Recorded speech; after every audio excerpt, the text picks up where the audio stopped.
Assalamualaikum warahmatullahi wabarakatuh. Alhamdulillah wassalatu wassalamu ala Rasulillah. Asyhadu an la ilaha illallah wa asyhadu anna Muhammadan abduhu wa rasuluh amma ba'du. Para mahasiswa semester 5 ya, PAI Stayo yang sangat saya banggakan. Alhamdulillah kita bisa melanjutkan kuliah kita. Pada hari ini kita sampai ke pertemuan yang ke-8. Ya. Pada saat pertemuan ke-7 sudah saya sampaikan bahwa ada unsur-unsur pendidikan. Dan kemarin sudah saya terangkan unsur yang pertama yaitu tujuan pendidikan.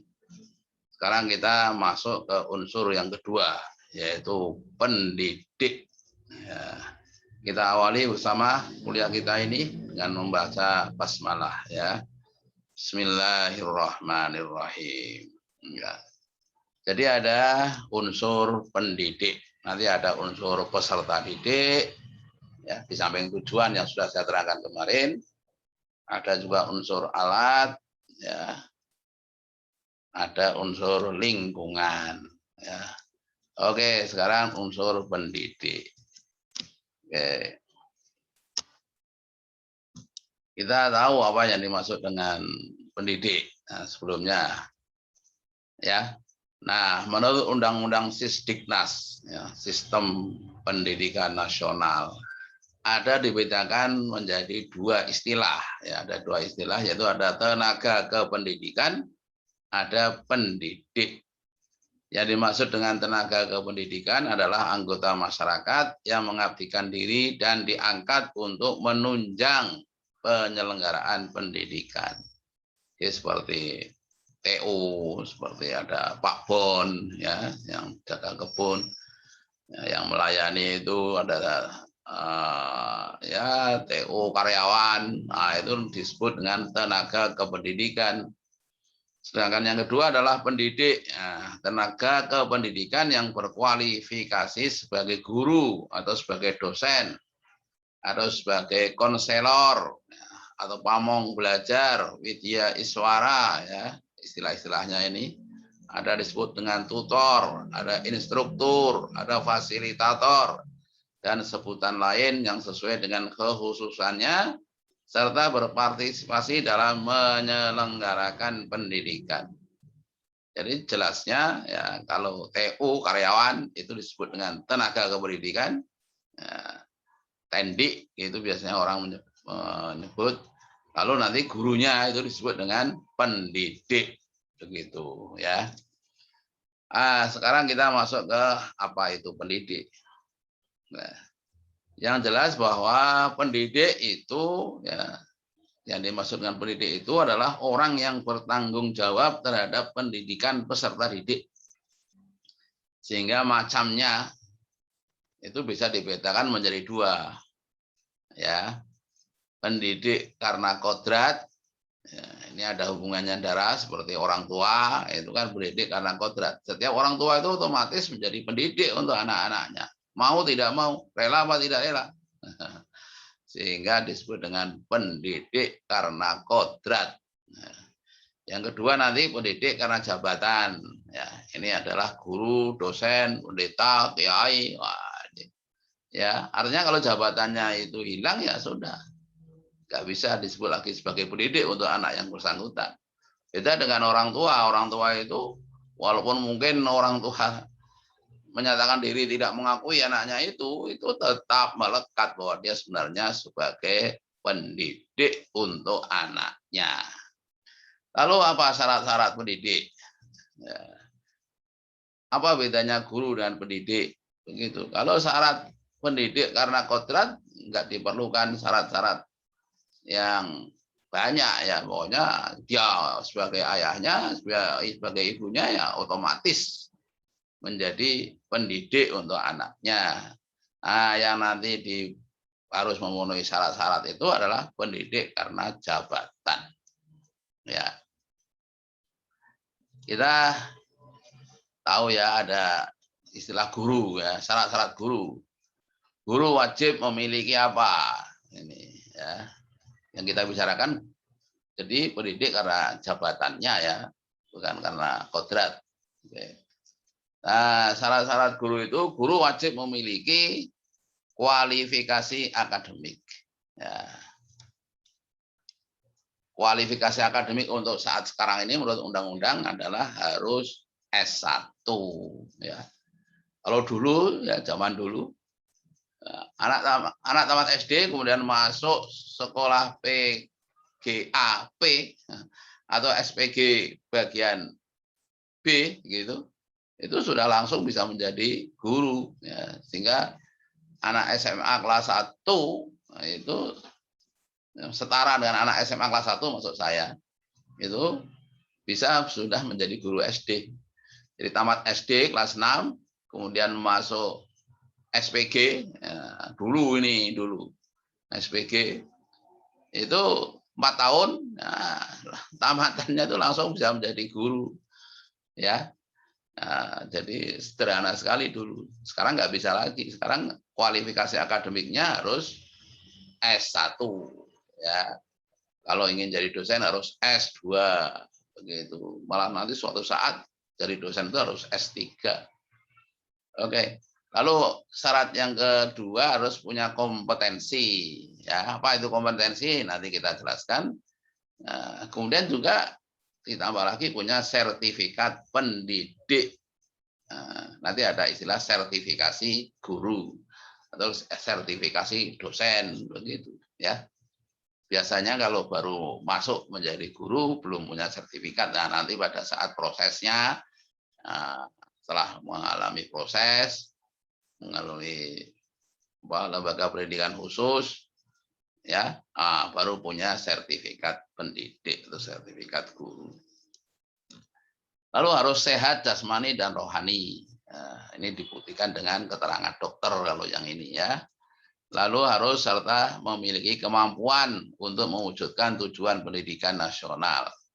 Nah, kalau dia nanti sudah dilatih, dididik ya untuk ikut PPG, ya pendidikan profesi guru, itu sudah dianggap dia punya kemampuan mewujudkan tujuan pendidikan nasional. Ya, apa itu kompetensi pendidik atau guru itu? Ya, ada 4 kompetensi. Ya, kompetensi itu keahlian khusus. Ya, kompetensi itu keahlian, intinya itu kemampuan. Yaitu ada kompetensi personal. Ya, orang menyebut juga dengan istilah kompetensi kepribadian. Ya, yaitu kemampuan personal yang mencerminkan kepribadian yang mantap, stabil, dewasa, arif, dan berwibawa, ya, berakhlak mulia, dan menjadi teladan bagi peserta didik. Itu kompetensi personal atau kompetensi kepribadian. Ya. Yang kedua, kompetensi pedagogik, yaitu pemahaman terhadap peserta didik, perancangan dan pelaksanaan pembelajaran, evaluasi hasil belajar, dan pengembangan peserta didik untuk mengaktualisasikan berbagai potensi yang dimilikinya. Intinya kompetensi pedagogik itu kompetensi yang berkaitan dengan pelaksanaan pembelajaran dan pendidikan ya tentu saja. Lalu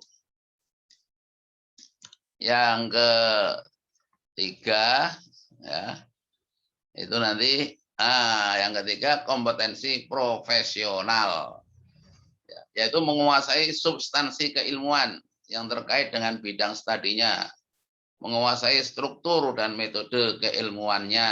Ya. Jadi misalnya sebagai seorang dosen bahasa Arab ya, atau guru bahasa Arab, ya, berarti harus menguasai tentang keilmuan bahasa Arabnya.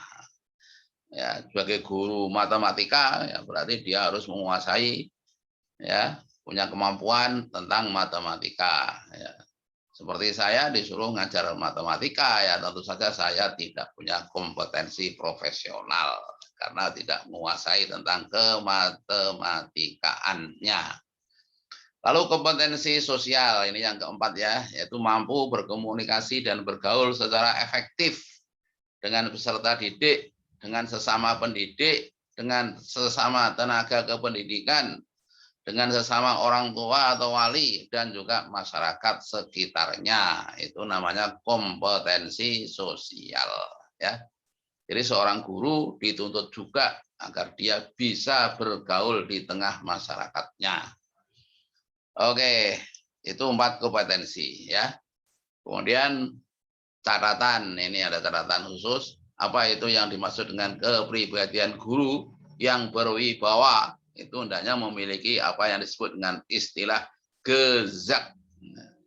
Gezak itu apa? Gezak itu berarti ia memiliki perilaku yang berpengaruh positif terhadap peserta didik. Kekuatan batin untuk mempengaruhi orang lain. Ya, jadi guru, orang yang berwibawa itu orang yang mampu mempengaruhi orang lain. Ya.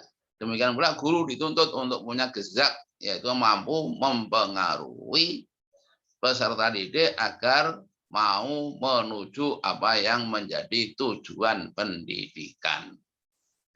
Bagaimana cara memelihara gezak atau wibawa?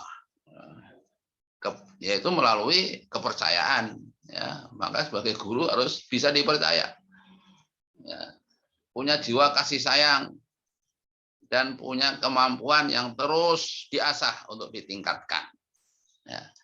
Jadi kalau sudah umpama ada guru yang sudah tua, yang sudah tidak bisa lagi meningkatkan ya karena ketuaannya, ya karena mungkin sudah otaknya sudah banyak yang apa ya, sudah ya kemasukan unsur linglung, nah ini sudah tidak bisa lagi menjadi guru. Maka untuk menjadi guru itu biasanya usia maksimalnya ditentukan. Ya, dia harus pensiun saat usia 60 tahun kalau sekarang ini. Kalau dosen 65 tahun sampai 70 tahun ya, tergantung kemampuannya. Ya, mencapai tingkat tertentu. Kalau sampai tingkat guru besar itu sampai 70 tahun ya baru pensiun. Lalu apa itu guru? Guru itu adalah pendidik profesional dengan tugas utama mendidik, mengajar, membimbing, mengarahkan, melatih, menilai, dan mengevaluasi peserta didik pada pendidikan anak usia dini, jalur pendidikan formal, pendidikan dasar, dan pendidikan menengah. Itu guru. Ya. Jadi guru itu sejak pendidikan usia dini itu tadi TK itu disebut guru ya. Kemudian dasar, pendidikan dasar SD, SMP itu pendidikan dasar disebut guru. SMA itu juga disebut guru. Ya, kalau dosen itu pendidik profesional dan ilmuwan dengan tugas utama mentransformasikan, mengembangkan dan menyebarluaskan ilmu pengetahuan, teknologi, dan seni melalui pendidikan, penelitian, ya, dan pengabdian pada masyarakat. Definisi ini saya ambil dari Undang-Undang Nomor 14 Tahun 2005 tentang guru dan dosen. Oke, lalu kedudukan guru dan dosen ini sebagai tenaga profesional bertujuan untuk melaksanakan sistem ya, pendidikan nasional dan mewujudkan tujuan pendidikan nasional, yaitu berkembangnya potensi peserta didik agar menjadi manusia yang beriman dan bertakwa kepada Tuhan Yang Maha Esa, berakhlak mulia, sehat, berilmu, cakap, kreatif, mandiri, serta menjadi warga negara yang demokratis dan bertanggung jawab. Nah, itu kedudukan dulu atau tugas guru utamanya ya ini. Ya. Oke, apa yang disebut dengan profesional? Ya, profesional itu punya prinsip-prinsip. Prinsip profesionalitas itu ada beberapa poin nanti ya. Yang pertama memiliki bakat, minat, panggilan jiwa dan idealisme. Ya. Saudara yang tidak punya bakat untuk mengajar, untuk mendidik, kalau masuk PAI itu berarti enggak tepat. Ya. Harus punya bakat untuk mendidik. Begitu ya, ada panggilan jiwa di situ. Yang kedua memiliki komitmen untuk meningkatkan mutu pendidikan. keimanan, ketakwaan, dan akhlak mulia. Yang ketiga, memiliki kualifikasi akademik dan latar belakang pendidikan sesuai dengan bidang tugas. Ya, jadi punya itu kualifikasi akademik. S1-nya itu jurusan apa? Kalau kamu ini pas ini nanti ya PAI itu berarti diproyeksikan untuk menjadi pendidik agama Islam. Ya, untuk mengajar di TK, SD, SMP maupun SMA. Ya. Yang keempat, memiliki kompetensi yang diperlukan sesuai dengan bidang tugas. Tadi sudah saya jelaskan ya, ada empat kompetensi ya. Kompetensi kepribadian, kompetensi pedagogik, kompetensi sosial, dan kompetensi profesional. Yang kelima, memiliki tanggung jawab atas pelaksanaan tugas keprofesionalannya itu. Kita menjadi guru, menjadi dosen itu harus punya tanggung jawab. Ya. Tanggung jawabnya tidak hanya kepada mahasiswa atau kepada siswa, tapi juga kepada Allah Subhanahu wa Ta'ala. Yang keenam, ya, memperoleh penghasilan yang ditentukan sesuai dengan prestasi kerja. Jadi intinya itu profesional itu maksudnya ya inti profesional itu adalah dia bekerja di bidangnya dan untuk itu dia mendapatkan bayar. Orang mau bayar itu begitu. Misalnya ya kamu kalau nonton tinju itu, petinju itu ada dua macam, petinju amatir dan petinju profesional. Petinju amatir itu biasanya membela klub atau membela suatu negara, ya, atas nama negara dia. Tapi kalau profesional, nah, atas nama dirinya dan dia dengan tinju itu dia mendapatkan bayaran. Ya, biasanya semakin tinggi tingkat kompetensinya itu, profesionalnya itu, maka bayarannya akan semakin tinggi. Ya. Demikian pula misalnya itu sepak bola ya. Seperti Christian itu bayarannya Ronaldo itu ya. Itu bayarannya tinggi, miliaran per bulan, per minggu itu 1 miliar lebih. Itu bayarannya gitu. Kenapa? Profesional. Nah, sedangkan kita main sepak bola nggak ada yang mau bayar. Kenapa? Bukan atau kita tidak profesional. Yang ketujuh, memiliki kesempatan untuk mengembangkan keprofesionalan secara berkelanjutan dengan belajar sepanjang hayat, ya, terus menerus. Kalau saya menjadi petani ini tidak akan menjadi petani yang profesional karena apa? Nggak pernah belajar tentang kepertanian, ya, maka tidak bisa disebut saya ini sebagai petani yang profesional karena tidak pernah memiliki kesempatan untuk mengembangkan kepertaniannya itu. Yang kedelapan, memiliki jaminan perlindungan hukum dalam melaksanakan tugas keprofesionalannya itu. Ya, dokter itu mesti ada, dokter itu punya kode etik dokter. Ya, dosen juga punya sebenarnya kode etik dosen. Ya, guru ya punya kode etik guru. Yang kesembilan, memiliki organisasi profesi yang mempunyai kewenangan mengatur hal-hal yang berkaitan dengan tugas keprofesionalannya itu, ya, keprofesionalan guru kalau dalam hal ini, ya kan? Maka ada namanya PGRI, ya, Persatuan Guru Republik Indonesia. Dokter itu ya juga punya, ya, Ikatan Dokter Indonesia, IDI, ya, begitu, dan beberapa yang lain ya, contoh-contoh yang lain. Demikianlah ini ya yang bisa kita sampaikan untuk kuliah yang ke-8 ya, judulnya unsur pendidik. Bila ada hal-hal yang belum jelas nanti bisa kamu tanyakan, bisa lewat WA atau juga lewat media-media yang lain. Ya. Kita akhiri ya bersama apa yang saya sampaikan ini dengan bersama-sama membaca Alhamdulillahirabbil alamin. Wassalamualaikum warahmatullahi wabarakatuh.